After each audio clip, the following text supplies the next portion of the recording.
आज आपको बताएंगे हार्ट अटैक क्या होती है, हार्ट अटैक होता कैसे है और क्या करें जैसे हार्ट अटैक ना हो। ये भी आपको बताएंगे। ये जो हार्ट अटैक होती है एक माइनर होती है, एक मेजर होती है, एक मैसिव होती है। इसके अंदर क्या फ़र्क होता है। तो चलिए पहले दिखता हूँ यहाँ पर। ये जो हार्ट है, ठीक ठीक है। एक पहले हार्ट से ये राइट हैंड में ब्रांच देती है, एक ब्रेन को ब्रांच देती है और ये लेफ्ट हैंड को ब्रांच देती है। फिर ये ट्यूब यू टर्न मार के हार्ट के पीछे से छाती को सप्लाई करते हुए फिर पेट में सप्लाई करती है, फिर लीवर को, किडनी को, फिर इंटेस्टाइन को, फिर सबको ब्लड सप्लाई करने के बाद ये दोनों पैरों को सप्लाई करती है। ठीक है। जब हार्ट एक बार पंप किया पूरा बॉडी में ब्लड मिल गया और इस दौरान हार्ट अपने लिए 3 ट्यूबें ले लेता है। इनके नाम है coronary arteries. Okay, coronary arteries. एक है राइट साइड में, इसका नाम है राइट कोरोनरी आर्टरीज और एक है लेफ्ट साइड में, इसका नाम है LAD और एक पीछे की तरफ की, ठीक है, सर्कमफ्लेक्स आर्टरी। LAD का मतलब है लेफ्ट एंटीरियर डिसेंडिंग और इन्हीं के थ्रू ही हार्ट को ऑक्सीजन मिल पाता है और इसी के अंदर ही कोलेस्ट्रॉल जमती है। अभी देखिए ये ब्लॉकेज जब शुरू होती है तो ये मान लेते, मैं ट्यूब को ड्रॉ करके देखता हूँ। ये है हार्ट की ट्यूब और ये ब्लॉक हुआ, ठीक है। पहले ब्लॉक इतना सा होता है, फिर और थोड़ा होता है, फिर और थोड़ा होता है। ये ब्लॉकेज बढ़ते बढ़ते एक दिन पेशेंट के पता चलने का जब स्टेज आ जाता है तब वो 80 ब्लॉकेज पहले से हो जाता है। 80 ब्लॉकेज होने के बाद फिर पेशेंट बोलते हैं चलने के टाइम पे दर्द होती है, एंजाइना होती है, इसको ही बोलते हैं हार्ट की बीमारी। अभी देखिए इसके अंदर हार्ट अटैक क्या चीज़ है। अगर आपको मैं बता दूं हार्ट का ज़रूरत है 10%। अगर आप बैठे हैं मतलब हार्ट का 100 की सप्लाई है, उसका 10 सप्लाई मिल जाए तो वो बैठे बैठे कोई दिक्कत नहीं करेगा। जब हम चलने जाएंगे तब हार्ट का स्पीड बढ़ेगा, तब उसको ज़रूरत होगा 20%। और कभी दौड़ने जाए तो तब उसको ज़रूरत है 30%। तो क्या क्या ज़रूरत है, 10%, 20%, 30%, ठीक है। यह है दौड़ के समय, यह है चलने के समय, यह है बैठे के समय। ओके, तो ये समझ लीजिए जब तक ये 30% खोला है मतलब 70% ब्लॉकेज है तब तक पेशेंट दौड़ सकता है। अभी सोच लो पेशेंट को चलने में दर्द है, बैठने में दर्द है, दौड़ने में दर्द है, तो समझ लो 70 क्रॉस कर गया। अभी पेशेंट बोलते हैं 80 के बाद मेरे को चलने में दर्द है और 90 के बाद मेरे को बाथरूम जाने में दर्द होता है। अभी ये होगी हार्ट की बीमारी। अब देखिए इसमें हार्ट अटैक क्या चीज़। आर्टरी का तो ब्लॉकेज है, इसके ऊपर एक पर्दा होता है, इसको बोलता है हम लोग इंटीमल मेम्ब्रेन।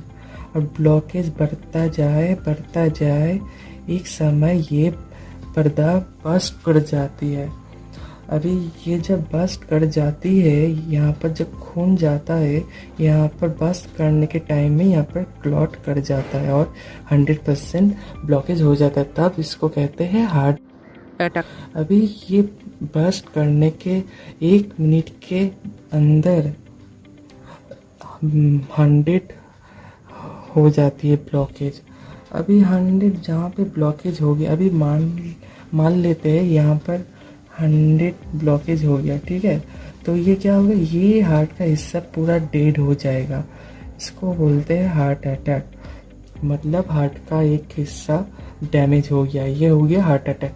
हार्ट अटैक जिस टाइम पे होते हैं वो 1 मिनट में हो जाती है। यहाँ पर क्लॉट होने के लिए ना 1 मिनट लगता है, ठीक है। अभी सोच लो ये हार्ट अटैक कोई को हुआ तो कितना बड़ा नुकसान हो सकता है। तो आपने सुना है एक होता है माइनर हार्ट अटैक, एक होता है मेजर हार्ट अटैक और एक होता है मैसिव हार्ट अटैक। क्या फ़र्क है इसके अंदर, तो समझते हैं। ये जो तीनों ट्यूब है इसके अंदर कहाँ ब्लॉकेज हो सकता है। अभी देखो ब्लॉकेज कहाँ ही पर भी हो सकता है, राइट वाले में हो सकता है, लेफ्ट एंटीरियर में हो सकता है, लेफ्ट सर्कल फ्लेक्स हो सकता है। अभी सोच लो ये एलईडी में यहाँ पे ब्लॉकेज हुई है, ठीक है ठीक है। अभी देखो यहाँ पर 100 भी हो जाए तो हार्ट का पूरा हिस्सा नहीं डैमेज होगा, सिर्फ इतना सा छोटा सा एरिया डैमेज होगा। ऐसे हार्ट अटैक 6 भी हो जाए तो पेशेंट का जान नहीं जाएगा। अभी सोच लो ये ब्लॉकेज यहाँ नहीं हो, यहाँ पर हो, तब क्या होगा, ये पूरा हिस्सा तब पूरा डैमेज हो जाएगा। ये पूरा हिस्सा डैमेज हो जाए तो तब क्या होगा, ये पेशेंट को हॉस्पिटल में लेकर गए, वहाँ पर ठीक इलाज हुआ तो बच जाए, और अगर हॉस्पिटल में जाने के लिए टाइम ज़्यादा लग जाए तो पेशेंट उसके अंदर ही मर सकता है। इसको हम लोग बोलते हैं मेजर हार्ट अटैक। अभी देखो मैसिव हार्ट अटैक क्या है। अभी सोच लो हार्ट अटैक कहाँ पर हो, पूरा एकदम जहाँ से ये दोनों, ठीक है, ये दोनों निकलता है, दोनों यहाँ एकदम जंक्शन में हो जाए तो क्या होगा, पूरा ये एरिया एकदम डैमेज हो जाएगा। इसको बोलता है मैसिव हार्ट अटैक। ये पेशेंट हॉस्पिटल में जाने का टाइम ही नहीं लेता है, उसके अंदर ही चला जाता है। मतलब कभी कभी आप लोग सुनते हैं ना, कोई पेशेंट लेटे लेटे हार्ट अटैक हो गया और चल बसे। अभी ये हार्ट अटैक हो तो ये भी गया, ठीक है, तो ये पेशेंट क्या होगा, इंस्टेंटली मर जाएगा। अभी एक बात आप समझ लो, location of obstruction is very important, okay. तो फिर हार्ट अटैक ना हो उसके लिए क्या करना चाहिए, तो ये जो ब्लॉकेज बढ़ रही है इसको रोको, ओके। ये ब्लॉकेज अगर रुक गई तो हार्ट अटैक कभी नहीं आएगा। समझ लीजिए कोई नोट की गड्डी है, उसमें रबर बैंड लगा है और मैं उसके अंदर नोट घुसाई जा रहा हूँ, तो रबर बैंड फटना ही है, ठीक है। अभी आज से मैं नोट घुसाना बंद कर दूँ तो वो रबर बैंड के फट जाने का चांस बहुत कम हो जाता है। अभी सोच लो कुछ नोट निकाल लूँ, ठीक है, तो इसको कहते हैं reversal of heart disease. Prevention में कुछ चांस होता है लेकिन रिवर्सेबल में कुछ चांस नहीं रहता है। अभी सोच लो ये ब्लॉकेज यहाँ से निकालना चालू कर दे, उसके लिए क्या चाहिए, तो पहले कि ब्लॉकेज क्यों होता है, ठीक है, ये ब्लॉकेज क्यों होता है उसका कारण हम लोग को जानना पड़ेगा। तो उसको हम घटा दे तो ये ब्लॉकेज बढ़े नहीं बल्कि घट जाए। तो आप ये समझ लो ये ब्लॉकेज का 2 मेजर कारण होता है, ठीक है, एक है कोलेस्टेरॉल और एक है ट्राइग्लिसराइड, ओके। ये दोनों को बंद करना पड़ेगा तो आपका जो कोलेस्ट्रॉल है आपके खून में कम पे कम पहुँचे, ठीक है। इसके लिए आपको क्या करना पड़ेगा, जितने भी एनिमल फूड है, जो animal food, okay, animal food है जो, वो सब बंद करना पड़ेगा। अभी देखो जैसे एग्जांपल है दूध का जो होता है वो मलाई, उसको बंद करना पड़ेगा। एक बीफ हो गया, अंडा हो गया, मीट हो गया, फिश हो गया, ये सब बंद करना पड़ेगा, ठीक है। अभी दूसरा आइटम जो होता है वो है ट्राइग्लिसराइड, ठीक है। वो चाहे जो कोई भी ऑयल हो, चाहे डालडा हो, कोई भी ऑयल हो, वो सब है ट्राइग्लिसराइड। इसके साथ आप लोगों को स्मोकिंग बंद करना पड़ेगा, ठीक है, अल्कोहल बंद करना पड़ेगा। अभी इसके साथ आप लोगों को वेजिटेबल खाना पड़ेगा, ठीक है, ज़्यादा से ज़्यादा वेजिटेबल खाना पड़ेगा, एक्सरसाइज करना पड़ेगा, ठीक है। अभी देखो अगर आप सब चीज़ को, ठीक है, सब चीज़ को एकदम बैलेंस पे ले आए तो आपका ये हार्ट अटैक का चांस बहुत कम हो जाता है। ठीक है, तो चलिए देखते हैं। अगर आप हर फैक्टर को लोस में ला पाए तो जैसे देखो ये कोलेस्टेरॉल का आपको लाना है 130 का अंदर। ठीक है, ट्राइग्लिसराइड आपको लाना है 100 के अंदर। ठीक है, बीपी मतलब ब्लड प्रेशर आपको लाना है 120/80 के अंदर। ठीक है, और आपका जो शुगर है, ठीक है, फास्टिंग वाली 100 से कम।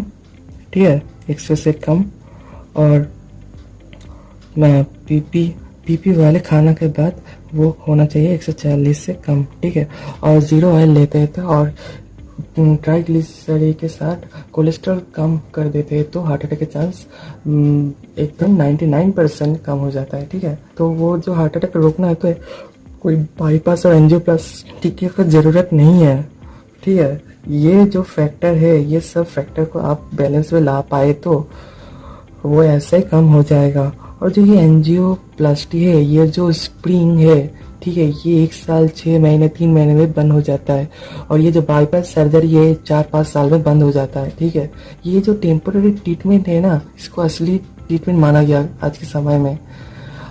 लेकिन इससे अच्छा आप लोग ये सब जो फैक्टर इसको अब मेंटेन करें तो ऐसे ही आपका ब्लॉकेज कम हो जाता है। ठीक है, तो हार्ट अटैक रोकना है तो हार्ट अटैक वेट नहीं करना। ठीक है, हार्ट का पेशेंट क्या सोचता है, वो सोचता है मैं दवाई ले लिया, मेरे को आराम मिल गया तो इससे ठीक हो गया। ये जो एलोपैथी दवाई है, ये हार्ट ये डिजीज को, ठीक है, कभी ठीक नहीं करता, सिर्फ टेम्पोररी रिलीफ करता है।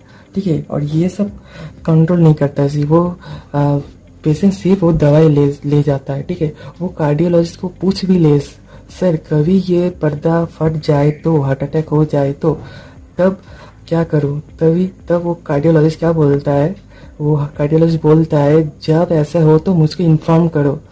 तो एक बात आप समझ लो, क्यों उतना दूर हम लोग क्यों जाए, उससे पहले ही हम लोग तो इसको बंद कर सकते हैं। ठीक है, हार्ट तो एक बात मैं देखा, ये आम आदमी को, ठीक है, ये बताया नहीं जाता है उसको क्या करने से ब्लॉकेज कम हो सकता है। उसको सिर्फ बोला जाता है आप, हाँ, सिर्फ टेम्पोररी रिलीफ देता है आप आज का टाइम में। ठीक है, अभी हार्ट अटैक होने ही नहीं दो तो हार्ट अटैक का इलाज अपने आप ही हो जाएगा।